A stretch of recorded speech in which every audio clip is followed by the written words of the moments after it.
Fala pessoal, tudo bom? Boa noite. Infelizmente essa semana a gente ainda não teve como estar presente aqui na nossa oficina, mas à medida que as semanas forem avançando e a gente tiver novas diretrizes aí por parte do Senai, eu informo aí a vocês aí a nossa aula prática, tá?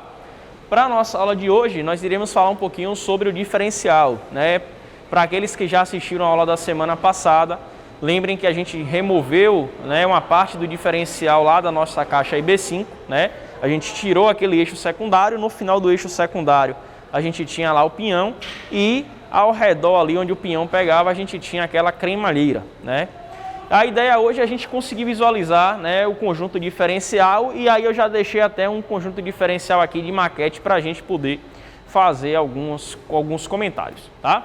Bom, a primeira coisa que a gente tem para poder relembrar é qual é a importância de um diferencial. Então é através dessa peça, desse componente, que um veículo ele pode vir fazer curva, Se a gente não tivesse um conjunto diferencial, o que é que terminaria acontecendo? No momento que você fizesse uma curva, seja uma curva para a esquerda ou seja uma curva para a direita, as rodas elas não teriam diferenças de velocidade. Consequentemente, para aqueles que já assistiram aí aquele Need for Speed 3 lá, o Need for Speed não, o Velozes e Furiosos 3 lá do Japão, você ia ter que ficar fazendo drift, para poder conseguir fazer a curva. Então ia ter que girar o volante para um lado e puxar o freio de mão. E imagine isso aqui na cidade, ia ser um trânsito caótico, concordam? Então por conta disso, é necessária a presença aí de um diferencial. Então o que é que basicamente o diferencial faz? No momento em que o veículo ele vai trafegar para a esquerda ou para a direita, a roda de dentro da curva ela gira menos, tá? É uma coisa errada o que o pessoal fala aí fora, que o diferencial aumenta a velocidade, ele não aumenta de velocidade nenhuma, tá? Ele retarda a velocidade, então a roda que está fora da curva mantém a velocidade que ela já iria manter constantemente e a que está dentro da curva é que reduz a sua velocidade de forma que o carro consiga então fazer os movimentos de curvatura, tá certo? Bom, eu estou aqui com a maquete, essa maquete aqui como vocês estão vendo, primeiro tem uma caixa, uma caixa de marcha aqui, só para a gente relembrar que existem dois tipos de caixa de marcha, a caixa de marcha do tipo simples e aquela do tipo compacta, Essa daqui é uma caixa de marcha do tipo compacta, pois o conjunto diferencial já está dentro dela. Então aqui a gente vai ter uma trizeta, ou uma tulipa, como dependendo de onde vocês encontrarem a literatura, onde nessa trizeta ou nessa tulipa vai se encaixar o semi-eixo para que o movimento seja levado então para as nossas rodas, tá? O que foi que eu fiz com essa caixa hoje? Eu só peguei ela só para mostrar mesmo, só para a gente poder entender que o diferencial está aqui dentro e a gente vai visualizar uma parte do diferencial naquela caixa aqui da frente. Bom, para vocês se situarem, essa maquete que vocês estão vendo é de um primeiro 4x4 EcoSport, daquele antigão, aquele todo quadradão ainda, tá certo? E aí, quando a gente tem um veículo 4x4, lembrem vocês que as quatro rodas precisam ser tracionadas. Então, o movimento precisa sair do motor e chegar, além das rodas da frente, que seria o natural desse veículo, também ir para as rodas do fundo. Como o movimento, considerando o 4x4 temporário, o que é o temporário? É que na maioria dos momentos ele é um 4x2, apenas as duas rodas da frente são tracionadas e ou sob demanda, ou via acionamento, um desses dois sistemas, as quatro rodas então serão tracionadas, tá? Então a gente tem esses dois tipos de 4x4, Na verdade são três, tem um integral que todo o tempo as quatro rodas, o sob demanda, que não é o motorista que controla, por exemplo, a CR-V dessa forma, e creio que esse veículo também seja.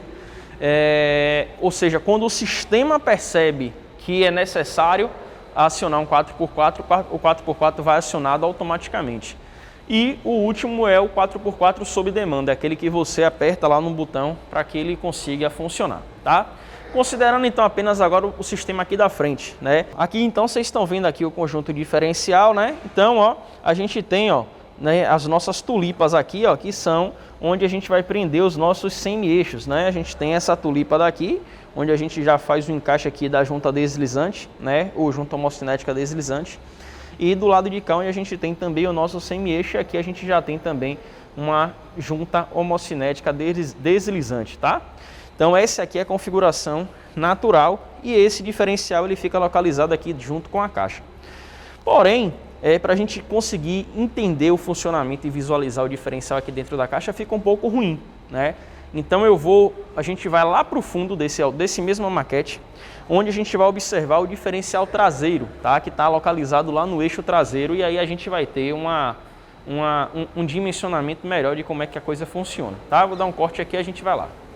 Bom, pessoal, então o movimento aqui, ó, vem através do nosso eixo cardan, né? Vocês já estão observando aqui, ó, o sistema em funcionamento, tá? Nosso eixo cardan aqui, ó, está representado aqui nesse tubo preto. A gente tem aqui a presença do nosso acoplamento viscoso, né? Esse acoplamento viscoso é um sistema bastante utilizado, como antecipei para vocês, na CRV, em que o 4x4 ele é sob demanda, né? Então, como é que acontece? Quando as rodas da frente estão patinando muito, né? Esse cara, que é o eixo aqui, o eixo cardan, ele passa a girar muito sobre todo esse óleo que está banhado aqui. E de tanto ele girar, por isso que ele recebe o nome de acoplamento viscoso, o óleo começa a aumentar tanto a sua viscosidade que ele consegue acionar esses discos que vocês estão vendo aqui, ó. Quando isso aciona, ele passa o movimento aqui, ó, para o nosso pinhão. Pedro, mas por que está sem óleo aqui, já está sendo acionado? Porque como era uma maquete, na hora da montagem o pessoal já conseguiu deixar esse acoplamento viscoso travado, tá? Então, ó, vejam que todo o movimento ele chega através dessa engrenagem aqui chanfrada. Essa engrenagem chanfrada, ela recebe o nome de pinhão. E essa outra engrenagem, né, que ela está ao redor, né, imagine uma esteira de engrenagem que o cara cortou e aí fez uma bola, né? Então essa outra engrenagem aqui, ela recebe o nome de coroa, tá? Ou de cremalheira, né, como vocês queiram. Na verdade, cremalheira não é nem tão comum, né? Geralmente cremalheira fala-se mais para caixas de direção, tá? O nome mais utilizado é coroa mesmo, né? Então a gente tem o pinhão e a nossa coroa, beleza? A função do pinhão é de transmitir o movimento, né, que está vindo, e a função da cremalheira é de receber o movimento e repassar para essas outras rodas aqui, ó. Então tanto a roda do lado de cá quanto a roda do lado de lá, elas receberão todo esse movimento, beleza? Bom, e aí a gente começa então a se perguntar o seguinte: Pedro, o diferencial, quando o veículo está em linha reta, ele está atuando, né? A resposta é sim e não. O pinhão e a cremalheira, né, ou o pinhão e a coroa, eles estão sim funcionando, né? Tanto o pinhão quanto a coroa estão sim funcionando. Porém, esses outros elementos que vocês estão vendo aqui internos, né, que são os satélites e as planetárias, eles basicamente não estão tendo ação nessa hora. Por que não estão tendo ação? Porque o movimento ele vai sendo passado 50% para cada um dos lados. Então, tanto o lado direito quanto o lado esquerdo recebem o mesmo movimento, né? Para o vídeo está ao contrário, né? Lado direito é para cá, lado esquerdo é aqui, tá? Mas no momento que a gente vai efetuar uma curva, né, vocês vão perceber que existe um esforço compensante das satélites e planetárias, né, que esse esforço compensante faz com que um dos lados ele não gire, que é o que está basicamente acontecendo agora, nesse momento, na nossa maquete aqui, ó. Vocês estão percebendo que essas engrenagens aqui, menores, que são as planetárias, e essas aqui maiores, que são as satélites, elas basicamente estão, ó, com um movimento relativo, só que ainda pouco, né? Eu vou trazer esse movimento relativo para mostrar a vocês aqui na maquete aqui do lado. Bom, pessoal, já fazendo uma retificação aqui rápida, tá? No vídeo anterior não, né? Há pouco tempo atrás eu comentei com vocês que as satélites eram essas aqui do lado e as planetárias as de cá, né? Só que é o contrário, tá? As planetárias são essas e as satélites são aqui, né? Que planetário é um planeta maior e a satélite gira ao redor do planeta é um menor, né? Seguindo aí o conceito aí de astrologia, por exemplo. Bom, o que é que acontece, ó? O pinhão, aqui não está representado, ele pegaria aqui na nossa coroa e à medida, ó, que a coroa ela vai girando, ela vai fazendo com que os lados recebam o mesmo movimento, correto? Só que aí vocês começaram a ver esse funcionamento naquela caixa ali da frente, né? Aquela caixa que eu mostrei há poucos minutos atrás para vocês. No momento em que a gente vai efetuar uma curva, o que é que termina acontecendo? Vou simular uma curva aqui, ó, com esse cara aqui, ó, com esse cara número 1. Entenda que no momento que eu vou efetuar a curva com o cara número 1, que para o vídeo de vocês aí tá à direita, tá? Entendam que o cara ele vai fazer uma curva, né? Então ele vai virar a sua esquerda, né? Eu estou falando agora no meu sentido aqui agora, a gente vai virar à esquerda e percebam que a roda de dentro precisa ter um giro menor do que a roda de fora, não é verdade? E o que é que termina acontecendo aqui, ó? Né? Por conta das ações aí das forças centrífugas e centrípetas que ocorrem numa curva, né? Além de força lateral, força G e tudo mais. E existe, né, uma natural redução de velocidade, né, dessa nossa roda do lado esquerdo. Porém, essa redução natural, ela precisa ser ampliada, amplificada, e isso acontece exatamente no conjunto de satélites e planetárias. Então, ó, vejam, sem curva, na linha reta, todo mundo gira da mesma forma. Quando agora vai ter uma curva, ó, eu vou segurar aqui, ó, tá? Claro que numa curva essa roda, né, ela não fica travada, mas eu vou segurar apenas para vocês poderem visualizar aqui agora, né? Vejam que existe um movimento relativo, ó, um movimento relativo entre as satélites e as planetárias. O que é que termina acontecendo?